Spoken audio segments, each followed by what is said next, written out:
Di awalnya itu cuman karena iseng, awalnya, karena ada pisang yang udah Oh, over mateng di rumah, nggak ada yang oh, iya, lihat. iya. Dari awal di tahun 2019 saya dirikan itu dengan basic online. Mhm. Jadi saya konsisten online dari saya sendiri, akhirnya saya punya karyawan sampai sekarang ada 4 sadar. Kalau sekarang, dinamika bisnis itu cepat banget berubah. Mmm. Jadi kayak capek itu manusiawi, Mmm. capek boleh, menyerah jangan. Jangan, oke, bagus sekali. And 3, 2, 1, Morsi.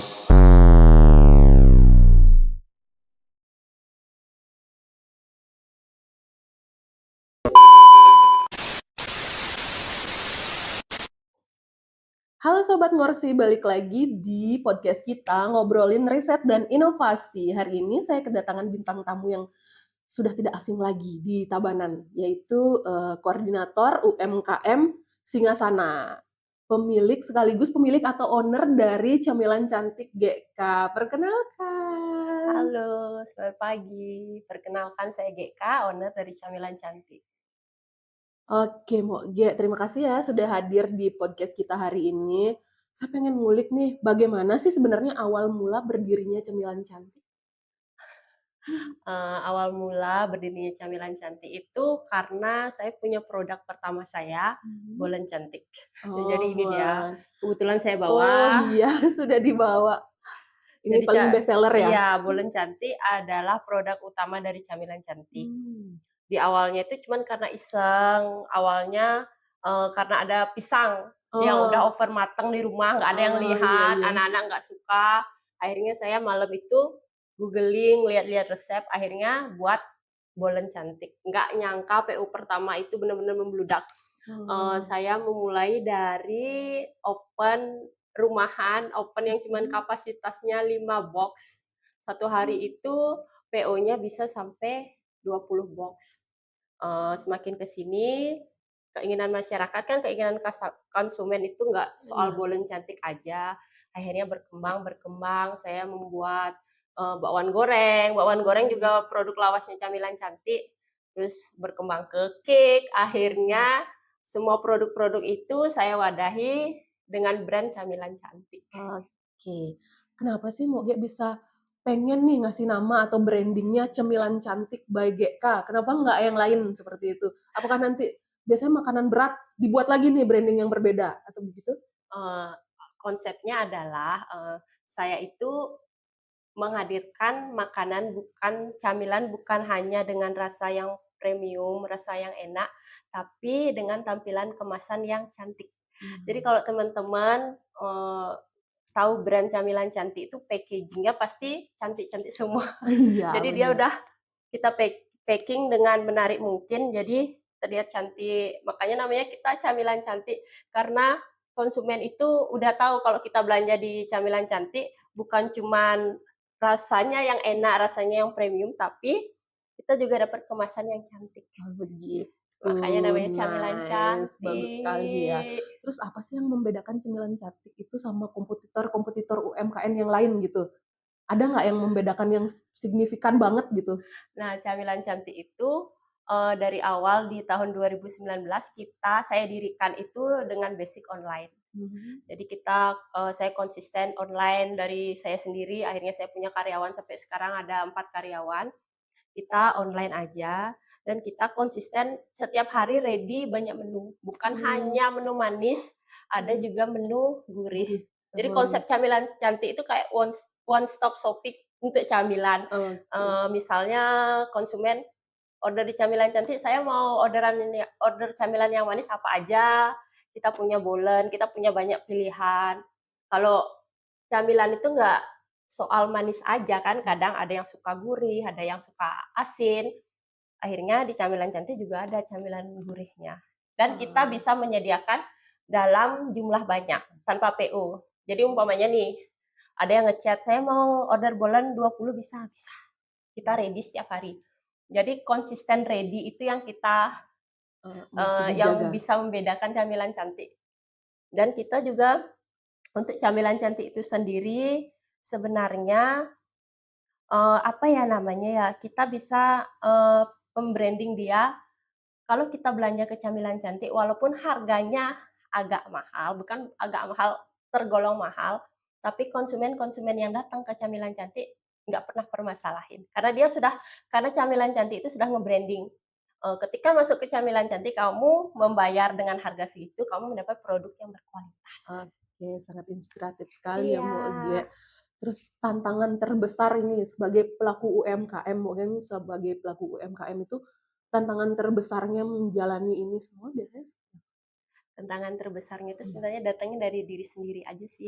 Kayak, konsisten kita, Oh, karena kita harus sadar kalau sekarang, dinamika bisnis itu cepat banget berubah. hmm, Jadi kayak kalau kita mau gini ya, kalau kita melihat kan konsumen sekarang itu cepat banget berubah keinginan. hmm. Misalnya, hari ini viral makanan ini, nggak sampai sebulan udah viral makanan B, Oh bener iya, nggak kayak bener gitu? bener. Ya, dimana kita harus tetap konsisten berinovasi terus.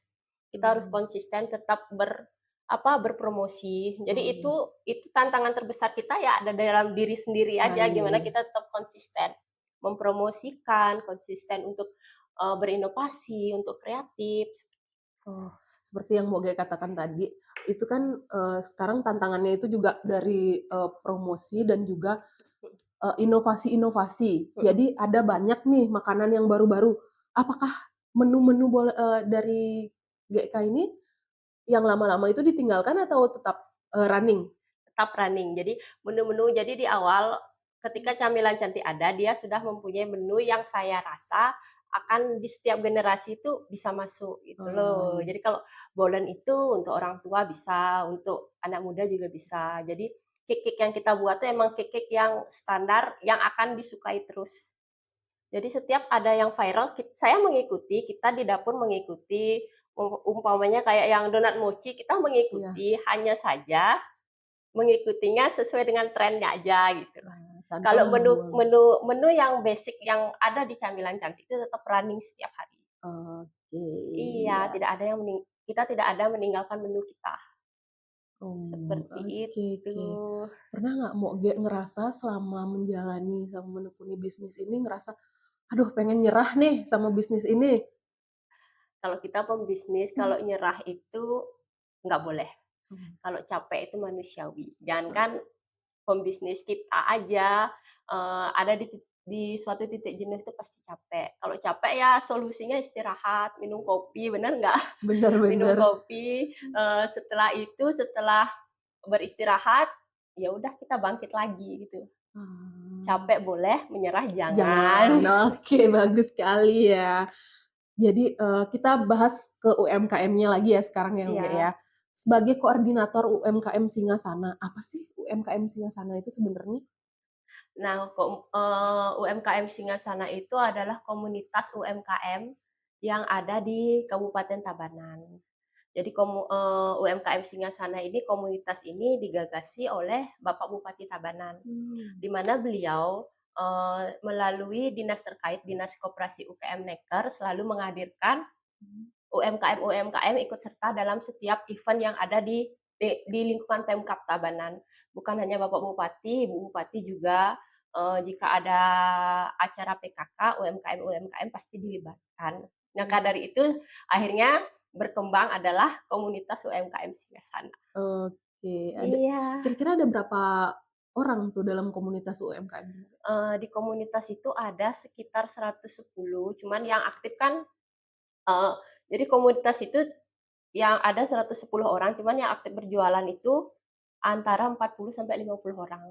Oh, jadi semuanya dilibatkan gitu dalam Iya, dilibatkan. Jadi kalau yang brand-brand besar seperti yang sudah punya tempat, tapi masih termasuk UMKM, kadang mereka tidak ikut, cuman oh, mereka bergabung dalam komunitas komunitas. UMKM. Oh, baik baik. Nice ya, bagus sekali podcast hari ini sudah memberikan inspirasi sebagai kaula muda yang mau memulai bisnis gitu ya. Boleh kasih tips nggak buat teman-teman sahabat Ngorsi, biar semangat gitu menjalani bisnis kalau misalkan mereka mempunyai bisnis atau mau join ke UMKM, ada tipsnya nggak? Eee, Tipsnya kita gini ya, ketika kita sudah berani menjadi seorang pengusaha, menjadi UMKM, kita harus konsisten. Konsisten itu harga mati. Jadi Mhm. konsisten untuk selalu berpromosi, konsisten untuk menjaga kualitas produk, konsisten mengikuti tren-tren yang ada. Iya. Jadi jangan sampai ketika emang kalau diakui kalau mengikuti tren tuh kadang capek. Hanya Mhm. saja karena ini adalah dunia bisnis di mana Iya, emang kita benar-benar harus berinovasi. berinovasi terus-menerus, bagaimana kita terus belajar bagaimana cara promosi di media sosial. Kalau sekarang kan orang itu maunya simple aja, tinggal WA, tinggal chat, order datang. Kadang orang tuh kan sekarang orang udah agak mager, males Iya, keluar gitu loh. iya. Terus kita juga mengikuti seminar, Mmm. mengikuti pelatihan, juga itu salah satu tips dari saya. Oke, terima kasih Mbak. Untuk selanjutnya ya, untuk peran UMKM dalam menggerakkan ekonomi daerah dan pentingnya kolaborasi sama pemerintah itu seperti apa, Mbak? Gini, kalau yang saya tahu UMKM itu adalah, punggung perekonomian perekonomian bukan hanya di daerah, Iya. tapi di nasional juga. Jadi 60% perekonomian itu berasal dari UMKM. Jadi Mmm. UMKM itu hadir, dia menciptakan daya beli di masyarakat. Jadi Mmm. proses jual beli di masyarakat itu dari bawah dari UMKM. Penting banget sinerginya dengan pemerintah karena apa? UMKM itu menciptakan lapangan pekerjaan, betul nggak? Iya, Menciptakan bener. lapangan pekerjaan. Ketika UMKM itu berkembang, dia akan menciptakan lapangan pekerjaan. Mhm. Jadi otomatis, pemerintah kan terbantu mengurangi angka Pengangguran, pengangguran, iya. tunawisma gitu Iya, iya, ya, iya. benar. Nah, dan itu juga peran pemerintah sangat penting dalam membantu perizinan-perizinan Oh, iya. UMKM, membantu juga agar UMKM dalam permodalan, Mmm. seperti itu. Oke, pesan untuk UMKM yang baru mulai ada nggak, Mbak? Pesan untuk UMKM, Yang baru mulai, mau merintis? buat teman-teman UMKM yang mau merintis, usaha itu bukan tergantung besar sama kecil produk kita, usaha kita, yang penting kita itu konsisten dan mau belajar dan berkembang. Oke, baik Mbak, terima kasih ya waktunya hari ini sudah meluangkan waktunya datang ke Brida, ke podcast kita. Oke, kita akhiri aja ya. UMKM bukan hanya soal jualan, tetapi tentang mimpi, ketekunan, dan keberanian untuk bertumbuh. Baik, terima kasih Sobat Ngorsi, kita akhiri sampai di sini. Bye-bye. Bye.